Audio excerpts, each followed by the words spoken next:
What is up guys, Standard this side. So in this video I'm going to show you how you can connect your Replit with your cursor.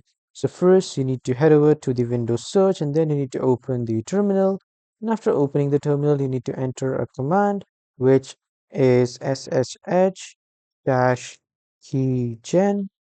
and after that you need to give it a space -t and space again, and then you need to write ed 25519, and then you need to hit enter again and again and again, and after that your fingerprint will be ready, and here it will show you that where your SSH key has been saved.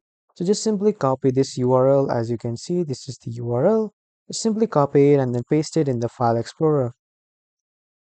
After copying, I'll just simply paste it here in the file and then I'll open it, and then this will ask me to open it in multiple applications if you haven't set any permission, but I'll just simply open it and then I'll show you.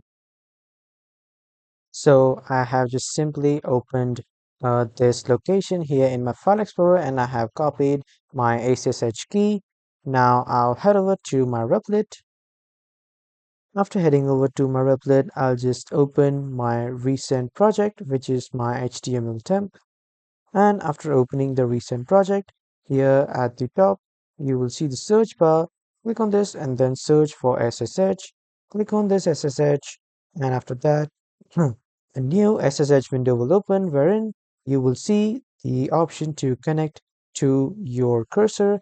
I currently don't have an option because I haven't installed the cursor, but if you have installed the cursor, you will see the option to connect your cursor. Just simply click on that and then just simply paste that SSH key and your cursor will be connected to your Replit. So that was all for this video everyone. Thank you for watching.